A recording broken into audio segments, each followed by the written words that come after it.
Metropolitan Manchester University. طبعا قاعد نتكلم عن مانشستر يونايتد، راح ننتقل الى اخبار الديره بالتحديد مع سفير مانشستر يونايتد والملقب بالكينج وهو اسطوره كره القدم.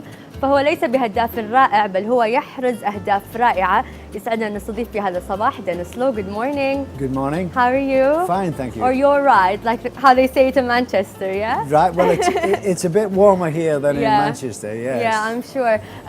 Is it your first time to This is my Bahrain? first time to Bahrain, and I've only been here a couple of days. Okay. But it's been really nice. And I am really surprised how much the people that I'm with know about football. I didn't realize it was such a football place. Exactly. Were you shocked by the number of Manchester United fans in Bahrain? Yes. Yeah, there are a lot. Just they were talking last night, and they seemed to know more about Manchester United than I did. Yeah. And, so it was really good. It was really nice. That's nice. So let's talk in the beginning more about this relationship between Viva and Manchester United, and we'll talk more also about Viva Manchester United Soccer School. Well, it really is wonderful that Viva have got involved with Manchester United, and equally for Manchester United as well, because Viva is a world icon as well as Manchester United. So, but it really is to bring the football of Manchester United to the young boys and let them, and the girls of course as well. So this is the third time it will be held, and really it's for the benefit of Bahrain schools and the football world. So these boys to come through and play like some of the players that play for Manchester United. So really, it's lovely to see that.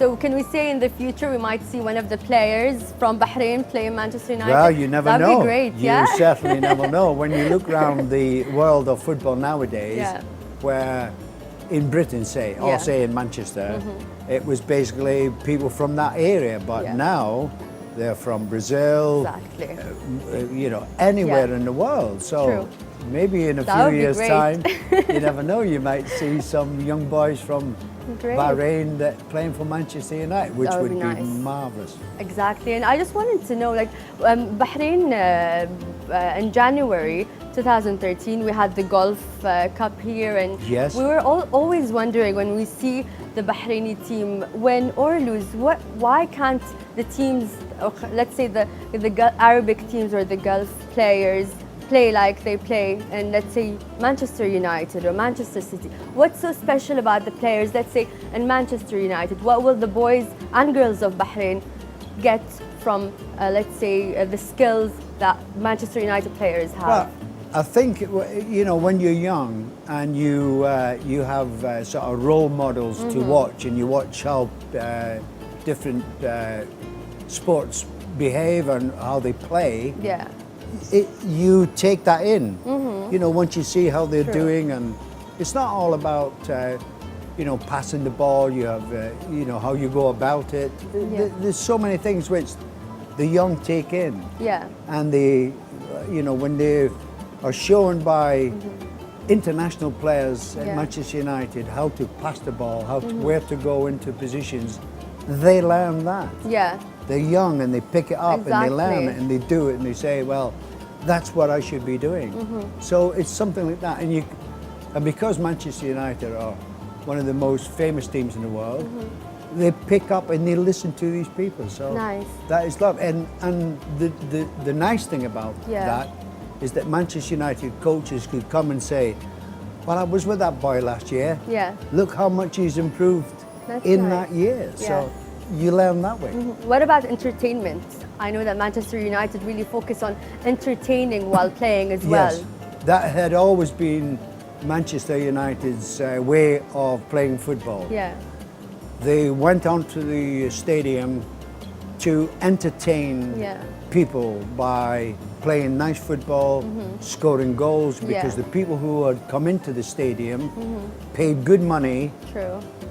That you know was a lot of money to watch the game, so they need to be entertained. So one of the most attractive teams have been for many years has been Manchester United, because they go out, they don't defend in great deal, they go out and they attack and become spectacular, because at the time I played, we had two of the most famous players in the world, which were, you're too young to remember.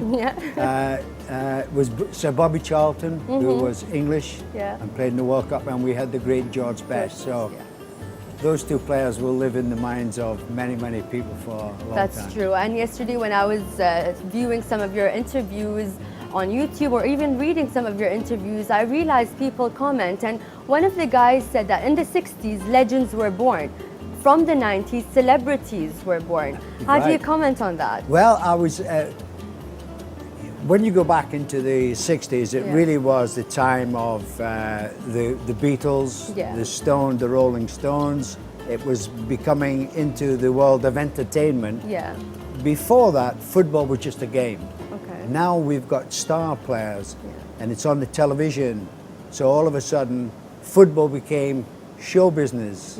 Something like the Beatles and the Stones, etc. So that's how it all came about. And then young people looked and say, oh, I would like to be part of that. So, and they all played football as well. So it came into the world of show. And in the audience in that particular time, you had film stars coming to watch the game, show business, Sean Connery, James Bond, whatever. So Rod Stewart, the singer. So it was natural for football to go to that. So it was just, it just came in. And as you know now, football is such a big game. Exactly, and they get paid a lot. I know in the 60s when you asked for 10 quid. They didn't get paid for that. He wasn't happy, but now they get paid a lot, and that's show business, like you said. It's football and show business. And yesterday I was watching Liverpool play with Reading, and I was like, Liverpool is just so unlucky. And then I'm like, I need to ask Deniz tomorrow. Does luck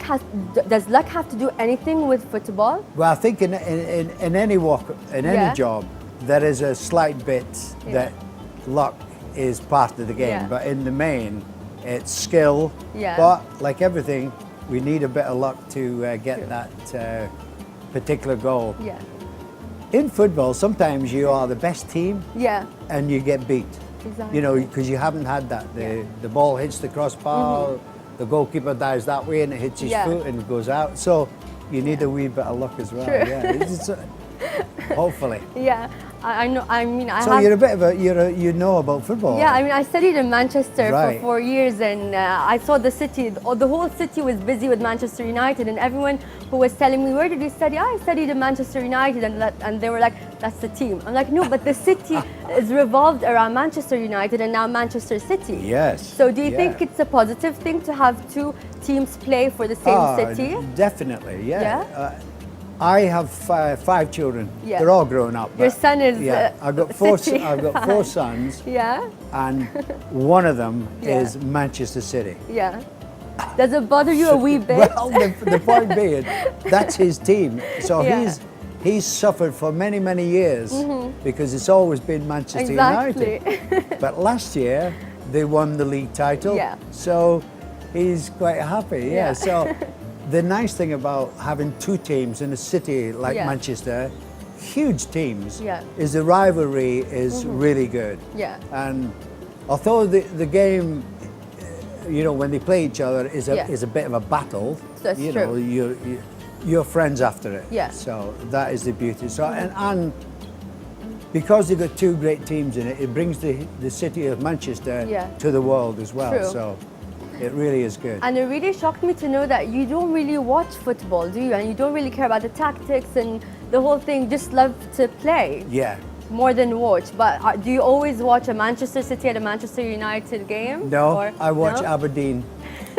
That's better. Because I was born in Aberdeen in Scotland, so Aberdeen's my team, really. That's good, that's fair enough. I also wanted to ask you, Deniz, I know that 2 years ago, when one of the, I think, TV anchors asked you, is there a particular player you see yourself in? And your answer was Wayne Rooney if he stays away from injuries. Do you still feel the same way? Yes, now? I do. When you're a striker or when you're the person that's up front and you're, you know, hopefully scoring goals, you do come in for a bit of kicking and that. It's hard. It's much easier to play in midfield because you don't get collisions as much. So I think Rooney, when United brought Rooney, that would be he would become an outstanding player for Manchester United. But injury for a lot of strikers is one thing that you've got to try and keep away from. So, but you know, he's had a bit of a, you know, a couple of times when he's not been, you know, too good with injury. But the signing of Van Persie for Manchester United this year, I think has proved that they will win the title, and which it has anyway. They haven't won it yet. Yeah, but you think they will? It's guaranteed. Yeah. Really. And I also wanted to ask you, Deinis, I'm always curious to know the relationship between the player and the coach and the manager. We always see them when they're playing, they're always angry and they're screaming, and I'm like, how do they treat their players? But I heard there's a really special relationship, a father-son relationship between the players and the managers in Manchester United. Yes, we had that going back to Sir Matt Busby, who was a manager then. During the week when you're not playing football, well, you know, you're in training and you're doing the thing, he looks after, you know, he's like a father figure. And I think Alex Ferguson, although he's much grumpier than Sir Matt Busby. It comes with age. Yeah, it does, it does. And he certainly has got grumpier as the years have gone on. But what a successful manager he's been. And the players look up to him as well. If a player doesn't look up to him or doesn't treat, he gets rid. Because the player is not only playing for him, he's playing for the club of Manchester, and he's playing for the city of Manchester, and he's got to do the job. Exactly. I mean, it's a pleasure having you here with us, Deinis, and I know a lot of people in Bahrain are so happy to have you here in Bahrain and to have you also in the show. So if you have any message you want to say in the end to the people of Bahrain, the listeners, the viewers as well? Well, the nice thing about Bahrain really is the weather is very like Scotland. You know, it's nice and warm and whatnot. So no, it's really nice. And it's lovely to be here. And as I said to you at the beginning of the conversation, I didn't realize that the people knew so much about football. So I was really, delighted. The sad thing is really that I'm only here for 2 days, 3 days. I'd like to come back and really enjoy the country of Bahrain. We would love to have you back and show you around Bahrain, and I'm sure you're going to have a really good time, minus the weather, but you'll get used to it with the days. And thank you so much for being with us here, دينيس لو. كان معنا في هذه الفقرة سفير مانشستر يونايتد واللاعب الأكثر من رائع دينيس لو. Thank you so much, and I hope you have a good time in Bahrain. Lovely, thank you very much. Thank you so much. Thank you. ننتقل من الرياضة إلى باب البحرين، وبالتحديد مع باب ماركت اللي يتم تنظيمه كل سبت خلال شهر أبريل، وفي الكثير من الأشخاص المشاركين من البنات والشباب. أيضا راح نتعرف على أحد البنات في التقرير التالي.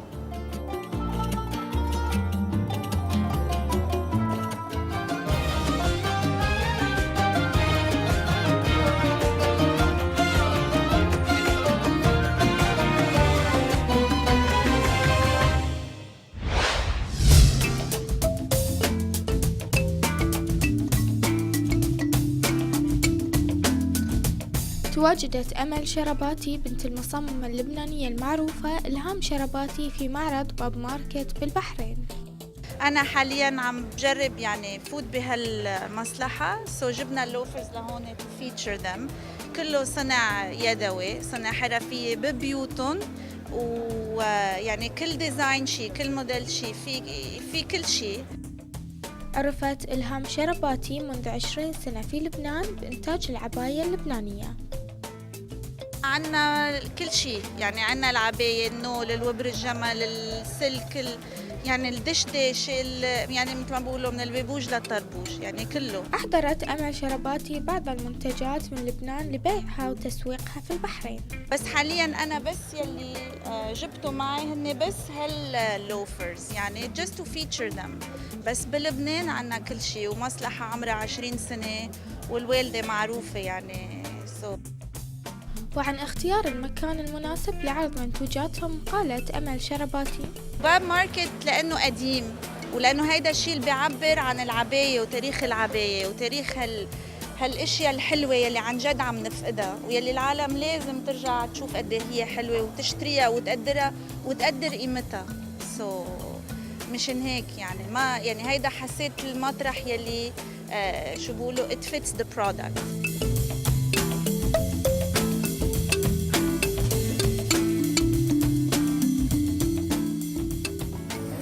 حلقاتنا متواصلة معاكم مشاهدينا. بعد الفاصل راجعين مع فقرة تكنولوجيا محمد سعد ونشوف الشكل النهائي لطبق اليوم.